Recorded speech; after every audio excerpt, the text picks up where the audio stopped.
विवेक ओबेरॉय एक हिंदी फिल्म अभिनेता और एक सफल बिजनेसमैन हैं, जिन्होंने बॉलीवुड में अपने अभिनय से एक अलग पहचान बनाई है।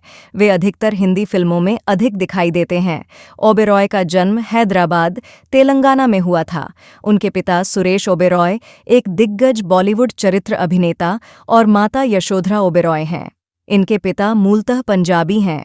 अपनी शादी के समय तक सुरेश ओबेरॉय अभिनेता नहीं थे। वह मेडिकल स्टोर की एक श्रृंखला चलाते थे, जो उनका पारिवारिक व्यवसाय था। बाद में वह film and television institute of India में शामिल हो गए। विवेक ने अपनी स्कूली शिक्षा हैदराबाद पब्लिक स्कूल से की और बाद में मेयो कॉलेज, अजमेर में पढ़ाई की। इसके बाद उन्होंने मिठीबाई कॉलेज, जुहू में पढ़ाई की।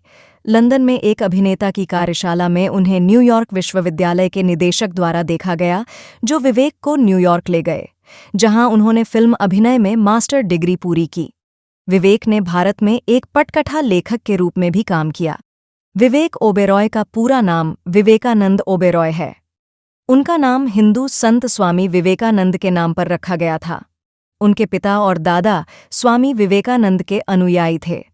विवेक कहते हैं कि उन्होंने अपने नाम से आनंद को फिल्मों में आने से पहले इसीलिए हटा लिया, क्योंकि विवेकानंद के नाम के साथ पर्दे पर रोमांस करना और नृत्य करना स्वामी विवेकानंद के नाम को शर्मसार करने के बराबर होता। 9 अक्टूबर 2010 को ओबेरॉय ने कर्नाटक सरकार के मंत्री जीवराज अल्वा की बेटी प्रियंका अल्वा से बेंगलोर में शादी की। विवेक और प्रियंका का एक बेटा विवान है, जिसका जन्म 6 फरवरी 2013 को, और एक बेटी अमेया है, जिसका जन्म 21 अप्रैल 2015 को हुआ। वर्ष 2002 में विवेक ओबेरॉय ने राम गोपाल वर्मा फिल्म कंपनी 2002 से अपने करियर की शुरुआत की। इसके बाद उन्होंने एक्शन फिल्मों सड़क और दम में अभिनय किया। दम 2003 में उन्होंने भारतीय पुलिस का हिस्सा बनने की कोशिश कर रहे एक व्यक्ति की भूमिका निभाई। इसके बाद उन्होंने शाद अली द्वारा निर्देशित साथिया 2002 में अभिनय किया। यह फिल्म बॉक्स ऑफिस पर एक बड़ी हिट थी और उन्हें सर्वश्रेष्ठ अभिनेता की श्रेणी में फिल्म फेयर अवार्ड के लिए नामांकित किया गया था। उन्होंने फिल्म मस्ती 2004, युवा 2004, फिल्म कृष्णा में शीर्षक चरित्र द वॉरियर पोएट 2005 में भी अभिनय किया है। वर्ष 2006 में उन्होंने फिल्म ओमकारा में अभिनय किया था, जो शेक्सपियर के नाटक ओथेलो का एक रूपांतरण था। उन्होंने मूल नाटक में चरित्र माइकल कैसियो पर आधारित केसू का किरदार निभाया था। ओबेरॉय के प्रदर्शन को देखने के बाद गुलजार साहब ने उन्हें बधाई दी थी।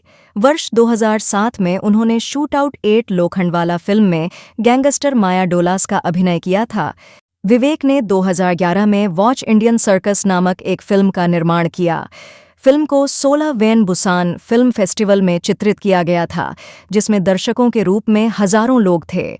16-40 वर्ष की आयु वाली श्रेणी में इस फिल्म को सर्वश्रेष्ठ के रूप में वोट दिया गया और इसे सर्वश्रेष्ठ फिल्म के लिए विवेक ने ऑडियंस चॉइस अवार्ड से जीता। दुनिया भर में 3000 फिल्मों और 380 फिल्मों के बीच स्क्रीनिंग हुई। बुसान के इतिहास के 16 वर्षों में यह प्रशंसित और प्रतिष्ठित पुरस्कार जीतने वाली पहली भारतीय फिल्म थी। इस फिल्म को पहले ही अंतर्राष्ट्रीय समीक्षकों और हॉलीवुड रिपोर्टर, वैराइटी और स्क्रीन इंटरनेशनल के रिपोर्टरों से काफ़ी समीक्षा मिली है। ओबेरॉय ने द अमेजिंग स्पाइडरमैन 2 के हिंदी डब संस्करण में इलेक्ट्रो की आवाज़ को डब किया है, जो मई 2014 में रिलीज़ हुई थी। 2006 में सुनामी से बुरी तरह प्रभावित हुए एक गांव को फिर से बनाने में मदद करने के लिए ओबेरॉय को red and white bravery award पुरस्कार से सम्मानित किया गया था। ओबेरॉय चेन्नई में थे जब आपदा से राहत की आपूर्ति के 6 ट्रक भेजे और तमिलनाडु के कुड्डालोर जिले में एक सुनामी से तबाह हुए गांव को भी अपनाया। ओबेरॉय और उनके परिवार ने यशोधरा ओबेरॉय फाउंडेशन (YOF) की स्थापना की। ओबेरॉय विश्व स्वास्थ्य संगठन के तंबाकू विरोधी प्रवक्ता के रूप में कार्य करते हैं। वह चेन्नई और मुंबई में कई चैरिटी से जुड़े हैं। 2004 के हिंद महासागर सुनामी के पीड़ितों को राहत पहुंचाने के लिए प्रोजेक्ट होप के साथ उनके काम ने उन्हें रोटरी इंटरनेशनल से एक अच्छा पुरस्कार दिया। उन्होंने प्रोजेक्ट देवी, कैंसर पेशेंट्स एड एसोसिएशन जैसी कई परोपकारी गतिविधियां कीं, जो मानसिक रूप से विक्षिप्त बेघर महिलाओं के पुनर्वास के लिए काम करती हैं। उन्होंने लगभग 3 मिलियन रुपए की सहायता की और 25 मिलियन रुपए जुटाए भी थे। 2008 में ओबेरॉय ने मिशन इस्तांबुल में अभिनय किया, जो अपूर्व लाखिया द्वारा निर्देशित और एकता कपूर द्वारा निर्मित थी। उन्होंने 2008 के इंडियन एकेडमी अवार्ड्स में विकास कोहली द्वारा फिल्म के लिए निर्मित अपूर्ण के साथ गीत के लिए प्रदर्शन दिया था। वर्ष 2009 में उन्होंने फिल्म कुर्बान में सहायक अभिनेता की भूमिका निभाई। 2010 में वह प्रिंस में दिखाई दिए, जो बॉक्स ऑफिस पर शुरुआती सफलता के बावजूद दर्शकों से अच्छी प्रतिक्रिया पाने में असफल रही थी। उसी वर्ष वह राम गोपाल वर्मा की फिल्म रक्त चरित्र में दिखाई दिए। उन्होंने इस फिल्म में तेलुगु राजनेता परिताला रवि की भूमिका निभाई। विवेक ओबेरॉय सलमान खान और विवेक ओबेरॉय के झगड़ाझगड़े की वजह ऐश्वर्या राय थीं। दरअसल हम दिल दे चुके सनम 1999 के सेट पर सलमान का अफेयर ऐश्वर्या के साथ शुरू हुआ। करीब 2 साल रिलेशनशिप में रहने के बाद उनका ब्रेकअप हो गया। उस वक्त ऐश्वर्या ने सलमान पर मारपीट के आरोप लगाए थे। बाद वे जब ऐश और विवेक करीब आए तो सलमान को बर्दाश्त नहीं हुआ। सलमान ने विवेक को फ़ोन कर खूब गालियां दी और जान से मारने की धमकी भी दी। इसी वजह से विवेक ओबेरॉय ने प्रेस कॉन्फ्रेंस बुलाई और सलमान की हरकतों के बारे में मीडिया को बताया। हालांकि इसका नतीजा यह निकला कि ऐश्वर्या ने भी उन्हें अवॉइड करना शुरू कर दिया था। ऐश्वर्या के मुताबिक विवेक को मामला इस तरह पब्लिक में नहीं लाना चाहिए था। इतना ही नहीं, फिल्म इंडस्ट्री में ज्यादातर लोगों ने विवेक को काम देना बंद कर दिया।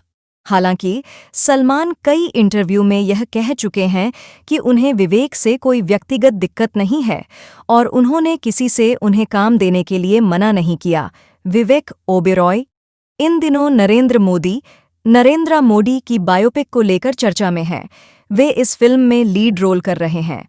वहीं उनके सबसे बड़े दुश्मन माने जाने वाले सलमान खान फिल्म भारत को लेकर सुर्खियों में बने हुए हैं। दोनों के बीच दुश्मनी करीब 16 साल पुरानी है। लेकिन क्या आप जानते हैं कि सलमान से दुश्मनी होने के बावजूद विवेक की दोस्ती उनके छोटे भाई अरबाज खान से बहुत अच्छी रही है। खुद विवेक ने यह बात स्वीकार की थी। सलमान ने विवेक को दी